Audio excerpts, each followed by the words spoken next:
Ito po ang ating napakaganda at bagong-bago, light new condition, even flow, shift, dual ride, car seat, stroller. So, selling po ito as set. Ayan. So, meron din po siyang kasamang base na. Yung base niya is Isofix po. Okay, Isofix ready na siya. Okay? Separate purchase ang mabili. Pwede siyang separate purchase pag binili siya ng brand new, yung kanyang stroller car seat lang, 25,000 yung brand new nun. Pero kapag set na po siya, 35,000. Pero this one, binibenta po namin siya ng set hindi po namin siya binibenta ng separate po. Okay? So again, this is light new condition. Wala po itong faded, wala po siyang discoloration, wala po itong issue. Andiyan po yung kanyang box at yung plastic sa loob. Okay? Expiration. So, ang manufacturing date po nito, actually kakabili lang po ito ng 2025. Yan. So, ilang beses na po ito ginamit. Kaya yung expiration is 2035 pa po.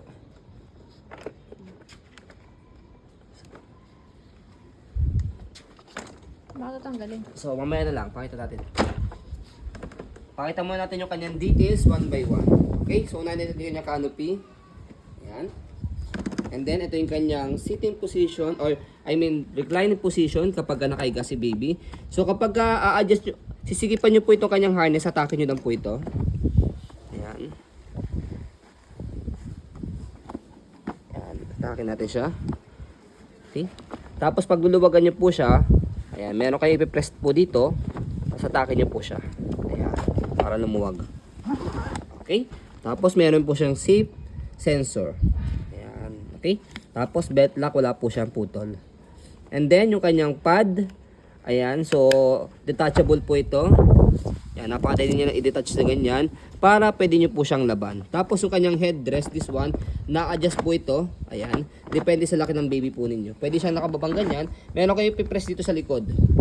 Ayan, pwede siyang babang ganyan kapag newborn pa lang si baby. Tapos kapag medyo malaki-laki na siya, pwede nyo i-adjust yung kanyang headrest. Ayan, okay? And then yung kanyang handle, so aluminum, adjustable po yan Okay, so meron siya kasamang accessories na cup holder. So sa cup holder niya, ayan, siyasalpak lang naman siya dyan, meron siyang bilog dito. Ayan. Sasalpak na lang siyang ganyan. Okay. And then, next natin, another accessories po niya, meron siyang kasamang bag. Ito. Ayan. So sasabit lang siya rito. Tapos meron siyang velcro dito sa ilalim. May velcro siya dyan. Okay? And then, next natin yung kabilang side ng body frame niya. So pakita naman natin yung kanyang bag sa loob. Ayan. Okay.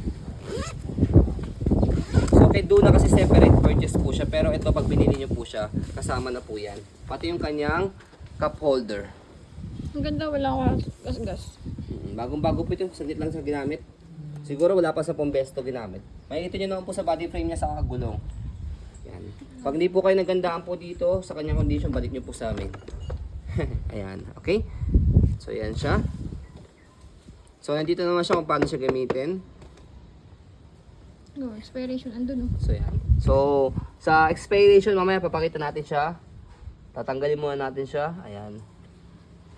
Okay. So, sa pagtanggal po sa kanya, tanggalin muna natin itong kanyang bag. Para pwede siyang gawing car seat carrier naman. Di ba naman po dyan magkasabay? Car seat carrier. Okay. So, yan. So, sa car seat carrier naman siya. Tama ba? Ayan. Okay. So, first time lang namin magkaroon ng ganito kaya nangangapa pa po kami. So, ayan. So, press nyo po ito. Tapos, baba nyo po siyang paganyan. Okay? So, pwede siyang ganyan. Nakasama pa po itong kanyang gulong, wheels. Pero kapag tatanggalin nyo po itong kanyang car seat, press nyo po dito. Para mas magaan siya. Okay. Pag i-carry nyo. Tama ba? Ay, hindi pa. Pag-open muna. Ayan. Okay? Tapos, close natin.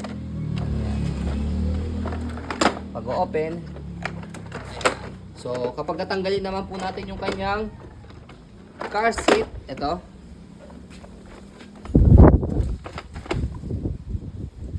Ayan, nakangapa pa kami. Tama ba? Ayan, wala na ako. Yan, tama yung sa baba. Saan? Ito. I-press mo lang.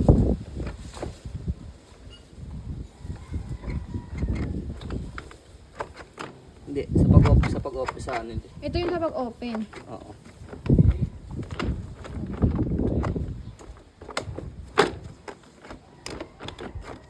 Nakalak. Yan, pasensya na kayo, medyo nangangamote ng konti. So, salpak muna natin siya dito sa kanyang base. Okay? So, ayan. So, sa pagsalpak ng kanyang base, ayan, isofix na po ito. Ayan, mas madali po siya ilagay sa sasakyan. Okay? So, ayan, meron siyang manufacturing date 2025. Ayan, 2035 pa po siya. Sana. Ayan o. Yeah, 2035. 2035. Okay, 10 years pa po. And then, so meron siyang kasamang wheel cover. This one, wheel cover. So, pagka tatanggalin nyo po siya, press nyo na po dito. Tapos, angatin lang po siya. So, may nakalagay po yan left. Pag sasalpak nyo po siya, may dalawang hook. Yan, okay. So, sa pagsalpak naman po ng stroller car seat sa kanyang base, ganito lang po. Ang salpak nyo lang po siya maayos ng ganyan. Okay? So kapag ka nag-snap po siya, nag-click, so nakalak na po siya. Ayan. May cover. Para hindi madumihan yung Oo. So makikita nyo po ito. Di ba syempre ginagawa natin siya sa stroller, so ito yung kanyang wheel cover. Kaya doon na kasi separate purchase point as accessories nakalagay dito. Yan. Pero dito kay Event Flow kasama na po siya sa package. Isofix. So isofix na po siya. Yan siya. Naka-rearward facing. Nakatalikod po sa driver. Pagka naka-install po siya. Ako yung isofix niya. Yan. Okay? So kapag katanggalin po sa kanyang isofix, ayan. Hindi yung salpakan nasa. Saan ba ka? Ito. Lock. Dalawa. Isofix. Okay? Tapos kapag katanggalin naman po siya sa isofix, ayan, aralin natin siya. Hindi natin kung tama ako. Ayan. So, pe-press nyo lang siya dito. Naiwan na yung ano. Oo.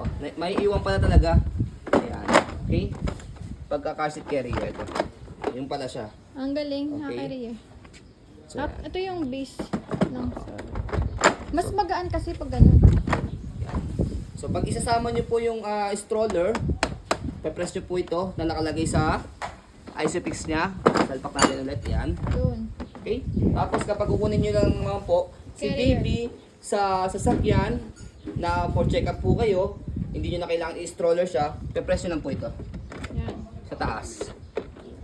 Sa angkat yan. So, pwede siyang manual rocker pwedeng carrier. Mas magaan siya. Ah, Kasi wala na yung base. ah. Si Don na kasi lahat kasama eh. Kaya mabigat. So yan, okay. So mas to be honest, mas kilalang kilala sa amin si Dona kasi lagi kami merong ganong stocks. Pero ngayon lang kasi kami nagkaroon ng Event Flow na car seat carrier. Mas nagandahan kami sa kanyang specs. Okay? So yan.